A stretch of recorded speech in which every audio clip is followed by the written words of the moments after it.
G'day everyone, I'm Smokescreen and welcome back to another video. So this was from about probably 6 months ago the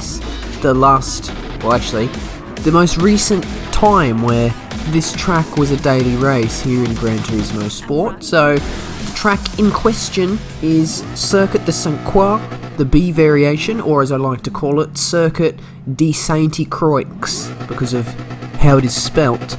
Now, this is an interesting track actually. It's a massive, I guess the largest layout, of which there are three, layout C. It's like a 10 kilometer, nearly 11 kilometer long track. This is layout B, a slightly shorter 7 kilometer lap, but it's still over 2 minutes long per lap in Group 3 cars, which we're driving here, of which I've chosen the Ford GT LM Spec 2 test car. It's not the fastest car for the week, it's just the car that I started the week off with because it was good around the time before this when Variation C was a daily race, which was well over a year ago. So this track isn't very well used actually, it's rarely used at all, but nevertheless, we jump into the best race I had throughout the whole week. I know that sounds a bit counterintuitive having that at the start of the video, but that's just how the week went, as I'm going to present this as more of a story of Sainte-Croix this particular week. So we join the action here going onto the bridge. A Supra loses it on the exit of turn 6 there. Very complicated little sequence, 4, 5 and 6, those corners there, and the Supra is caught out coming into turn 7. A little bit of a tap on the rear as on the brakes quite early, trying to prioritise exit speed, but we managed to keep our third place. Now we'll just keep an eye on the two Nissans up ahead.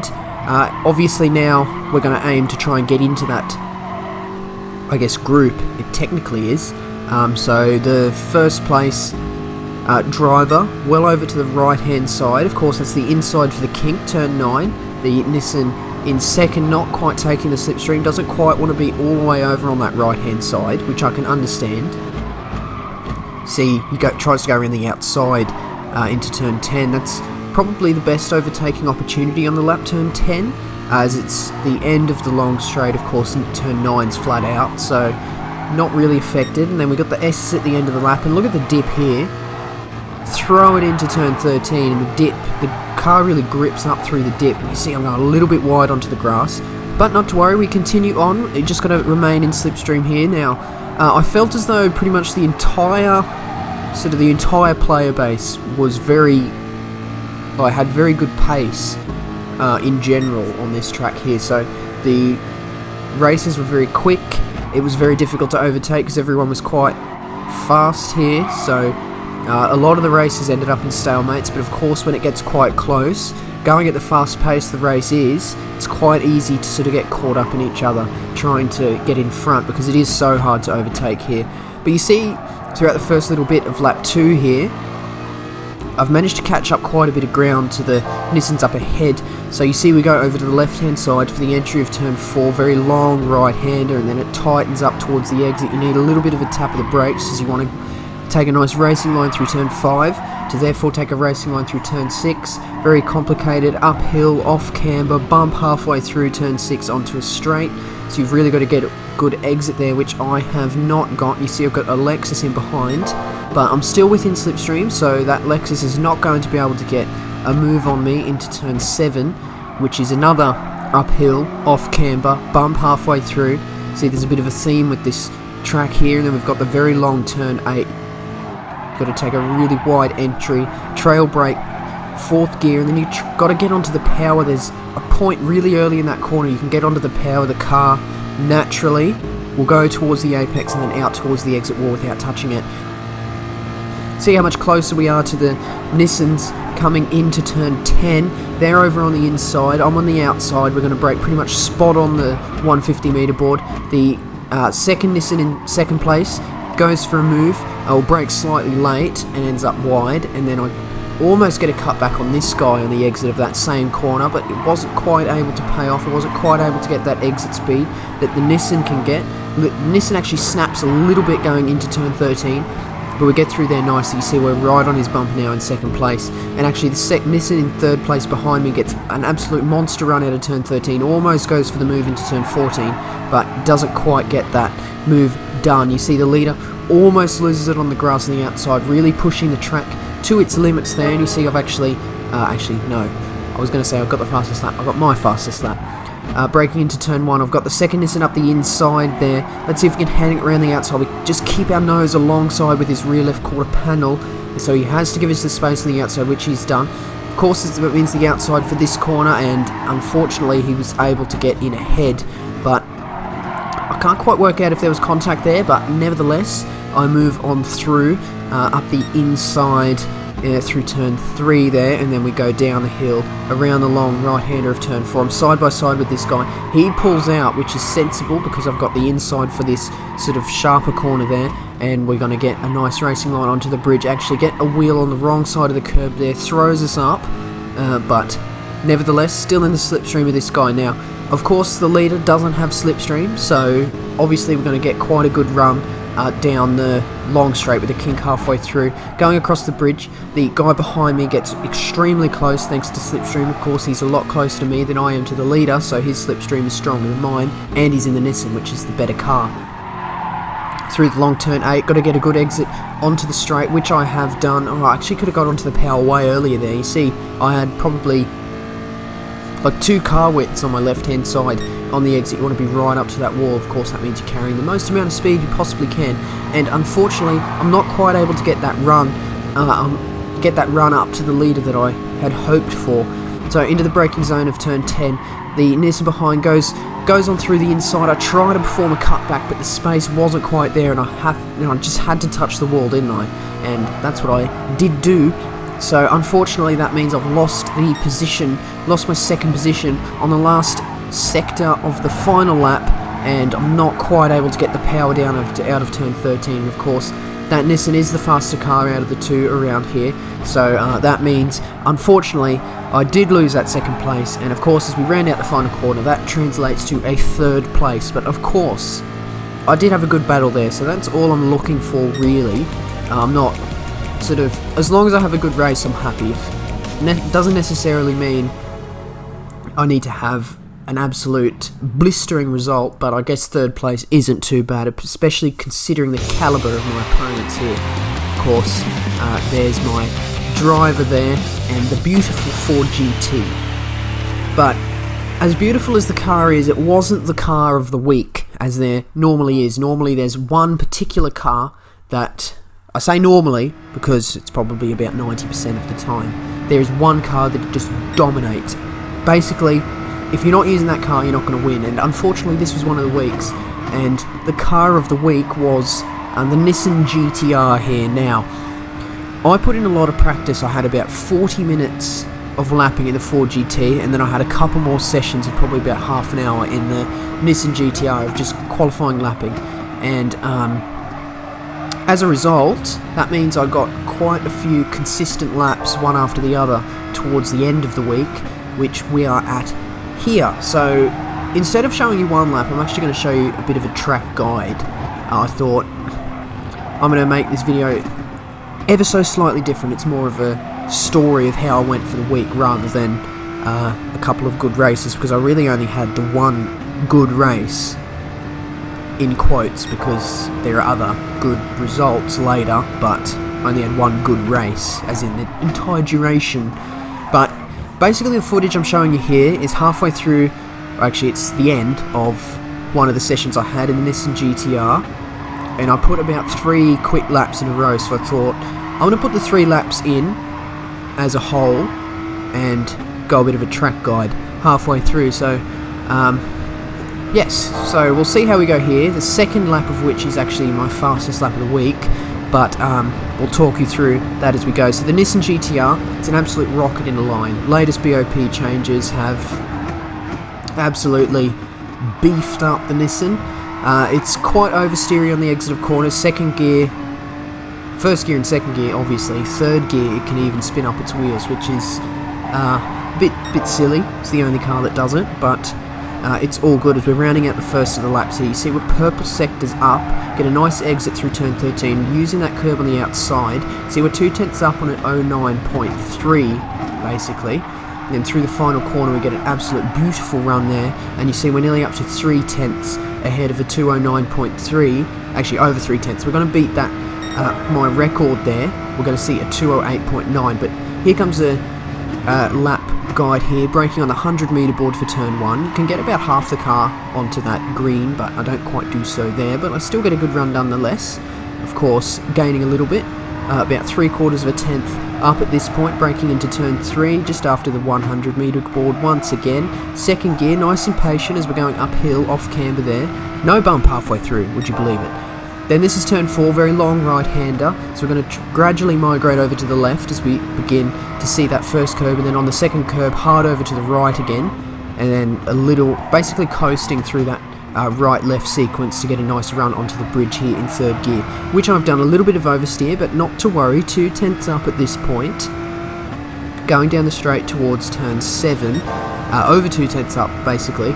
Anyway, coming into turn 7, braking halfway through the 100 and 150 metre board, in through there nicely in third gear. A little bit of movement across the road here, but not to worry, into turn 8, braking just after the shadow, and then we're migrating over to the apex, getting onto the power nice and early. Third gear through there, fourth gear on the exit, get a nice run onto the straight here.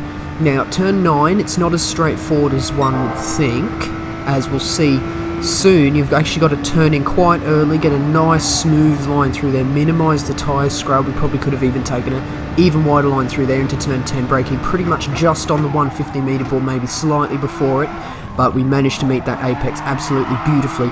Massive kick of oversteer on the exit of turn 10, so of course there's time in this lap, but this was my best lap of the week. This is turn 11, double apex left-hander flat out, turn 12, little bit of a lift, and then turn 13, lift on the way in, fourth gear to get a bit of rotation, and then straight up to fifth on the exit. We see we're 4 tenths up at this point. This is an absolute blistering lap into the final turn, just after the 100 metre board. Fourth gear through there, actually. Probably could have gone for third to get a bit more rotation, but not to worry. We're still over 4 tenths up on a 208.9 at this point. You see we crossed the line with a 208.5. So we'll just consolidate that once again. We'll go around one more time, just after the 100 metre board through there. A bit of a better line through turn 1, actually. You see we actually get a tenth up at that point, but we just understeer a little bit wide and have to lift after the acceleration point of that corner. So not an improvement there. Well, once again, coming into turn 3, just after the 100 metre board, second gear, nice and patient on the exit, a little touch of the grass on the exit, so we're getting probably to the point of overdriving now. Now turn 4, go through here once again, migrate over to the left upon the first curb, and then on the second curb, hard to the right, coasting down in 5th gear, coasting through turn 5 once again, and then a little bit of a break, down into 3rd gear for turn 6 and onto the bridge. Bump halfway through, the car can really oversteer if you're going onto the power too much, going down the long straight, which is a bridge here. Of course, this bridge is in all 3 variations of Sainte-Croix here, braking on the 150 metre board into turn 7, 3rd gear, massive kick of oversteer on that exit there. So maybe this isn't the best lap to show, but of course at this point I've already done the editing and cannot be bothered going back to edit this one out. Get a nice run onto the straight, actually better than my previous lap. As you see down the bottom, I've got that blue up arrow just on the nose of my car. That means I'm gaining on my ghost, my best ghost of the session, which is my fastest lap at this point. Turn 9, get a nice line through there. You can use that curb on the exit, but you don't want to touch the grass, you don't want dirty tyres for this corner, braking just on the 150 metre board. Down into 2nd gear this time, and then basically straight up to 3rd on the apex. So you probably could stay in 3rd for that point, or shift down to 2nd momentarily to get some rotation, but straight back up to 3rd, turn 11, flat out, and then turn 12. You can actually cut that quite a lot. Bit of a lift in 5th gear going through turn 13. I select 5th gear that time, which is the superior gear when you get the line dead right, which I did not quite get there, but not to worry, braking on the 100 metre board for the final turn, turn 14, and that brings us on to the pit straight. So you see, that was actually my fastest lap, 208.5, which was like 300th in the world or something, so not too bad on terms of pace there. And you see the Nissan GT-R in all its glory as I slow down upon the end of that session. So of course after that bit of session there, 3 quite good laps, one after the other. Of course the last one probably wasn't quite the best, but still good nonetheless. I managed to put it on pole position. Of course, this isn't the strongest lobby as I've got some DS players towards the back, but I'm only very new at this point into AS, so we'll see how we go here. So basically, when you put it on pole, I've actually got a Honda NSX, so hopefully he can hold up the rest of the pack from catching up, as there was some other quicker cars behind him. The Honda, pretty much, I don't think I've ever driven the Honda. It's, from what I've seen, it's just, well, you can get any car up towards the front, but the Honda does not naturally tend to go towards the front unless you've had quite a bit of practice with it. But yeah, basically, I'm hoping for that Honda to hold up the pack, which basically he's done. By the time we're at turn 3, he's over 2 seconds, or nearly 2 seconds, what I meant to say, behind. So that's straight out of slipstream already, so it's looking good for this race here. So we're just going to settle into the routine that we described previously, just momentarily before this race. Basically, let's go back into qualifying mode. So just going to hit my marks, do what I know, try not to make mistakes, and I actually don't need to push that hard. It's probably best to drive at about 95%. Of course, in qualifying you're driving at 100%, which is why you make more mistakes than in a race. But if you drive at 90% or 95%, you're less likely to make mistakes. You'll probably keep a fairly good race pace that way anyway. So we get a nice run onto the straight. Basically 2 seconds ahead of the guy in second. I think that was the guy that started in third. Now the Honda's dropped back into third place. So it's looking good at this point. And I'll be honest, I don't know why they don't use this track more often, or any variation, at least B and C. It's an excellent track. I'm not sure why they don't use it. It's such a wide circuit, could promote really good racing. That turn 10 in this variation is very good for overtaking. Of course, going through there, we are nearly 2.5 seconds ahead of the guy in second, so it's looking very good. But yeah, so this track in general has come up twice in daily races. It was race C on the week it was introduced in an update, and then it was race B here, which is what I'm showing you, and that's it. Oh, it's been in FIA a couple of times, but I don't do that yet. But we see rounding out lap 1, 3 seconds ahead. You know, it was fairly convincing, really. I set the fastest lap on lap 2, and this is the end of the final lap, 4 seconds ahead of the guy in second, and we come home for a victory. So you see, this is what you can do when you get heaps of practice. I probably had about 2 hours worth of practice on this combination. Actually, that NSX got back up into second. Good on him, but still 4 seconds off me, over a second a lap. But you'd see, there we go, in the lovely Snickers livery Nissan GT-R victory, pole position, fastest lap. Did not get a clean race, probably had a bit of a shortcut at some point or a tap of the wall, but that was not for you to see. So this is the next race, also in the Nissan GT-R. We'll see shortly my grid slot. There I am on pole position once again. I've got a Supra behind, Porsche behind in second, and then a Nissan in fourth. So a couple of different cars in second and third, so we'll see how closely they can contend. We've got different cars towards the back as well, but we're not going to see them, basically. So this race, well, I'm basically going to cut it really short because it was also a victory by 7.5 seconds, posting a very similar total time previously, 6:31. So yeah, you can see it was going very well at this point. The 2 hours of practice really did me absolute wonders. You see, that's my second victory at pole position and fastest lap. Very excellent. Nissan GT-R propelling me into victory. So, of course, being on the high, we're going to go once again. We'll see shortly my grid position here for the final race. So, obviously, I found myself very much enjoying this combination here. And actually, there's another Nissan in front of me. I've got a Corvette C7 behind me. You see I'm in second place here. So in this situation, obviously on pole, you want to, when you get it on pole, you just want to do what you know, go into qualifying mode and try and pull away. But in my mind, when I'm in second place, I want to have a good race with first place. Doesn't necessarily mean overtake him, it just means close race between us, and no matter who wins, I'm happy. Obviously I don't want to fall back into the pack, make a mistake, or bin it. Hopefully we do not demonstrate either of those. So basically we're going to just try and close the initial starting gap 6/10 at this point. So we'll come into turn 1 now, braking on the 100 meter board, going through turn 1. And just see what happens here. I get on the power slightly too aggressively and get a bit of a snap of oversteer, overcorrected. I'm on the grass. See, 1, 2 positions, down into 4th, 3 positions, down into 5th. It's going to be, I've got another person on my outside, not where you want to be for overtaking, but you see I've dropped straight down to 5th. So this is exactly what I'm talking about here. Everyone was very strong through here, so when you make a mistake, you saw how slight that mistake was. I didn't even lose that much speed. It was more, I lost some acceleration in the acceleration zone. And I see I get absolutely smashed by the other Nissan here, and then he grinds into the wall, get a 4-second penalty. So that's not good, and then it gets really messy here. Nissan on the left moves across as I've got a car going on my other side, almost grazing the wall, but I managed to get through the middle, getting flashed left, right and centre. So you see how quickly it can go downhill when you get into a mid-pack. Braking zone for turn 7. See, I just get absolutely smashed into the wall there. And of course, being on lap 1, you know where all the positions are, all in the same place, so obviously trying to get the power down on this car is very difficult. And see, we go down to 13th position. I've got the final 2 positions of the field right behind me, and I have a 4-second penalty to serve.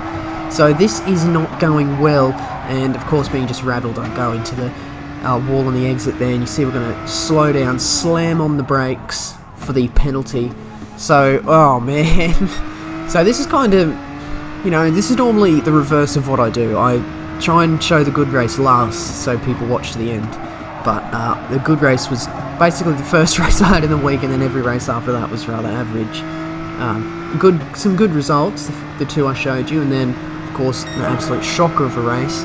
And it took all the way up to the start of lap 3 before I made up one of those positions. It was the Honda in the penultimate position of 14th that I managed to get an overtake on through turn 1. So we'll just follow the rest of this lap here, as obviously I know I'm faster than this Toyota FT1. Of course I qualified ahead of him. That's my solid evidence to back that up. Admissible in court, of course.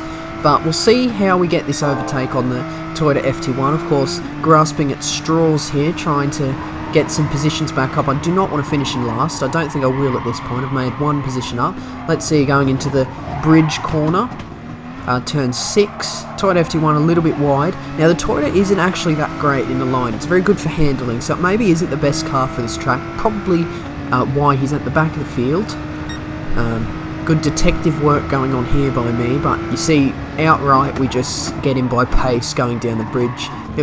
I practically had 0 slipstream because there was not really a slingshot I could get, and that was the only position I could get up in that particular race. So see how quickly things can change. 2 victories, and then I had that ever so slight mistake through turn 1, and that just unraveled the whole race. So you see how sort of these races are poised on the edge when everyone is so closely matched, everyone's so strong at the combination. If someone makes a mistake at the front of the field, because everyone's so close together, because they're so similarly matched, you're just going to get overhauled. And it just got a little bit messy in that mid-pack there, which is probably why I ended up getting punted. I don't think it was on purpose, but it did get quite messy from everyone. I had a Nissan grind off me going down that long right-hander, and then I had that same Nissan move across, and I had another car. So it just got very messy around there, but that was basically the story of the week. But hopefully you enjoyed anyway. Hopefully the little track guide in the middle helped with... well, actually, it probably won't help with anything because it's going to be like 4 years before we see this track again. But nevertheless, I do hope you enjoyed. I do thank you for making it to the end. Please hit that like button to let me know you liked it, and hit subscribe if you'd like to see more. But that's going to be the end of the video today, and that means that is it from me. So once again, I do thank you very much for watching. See you later.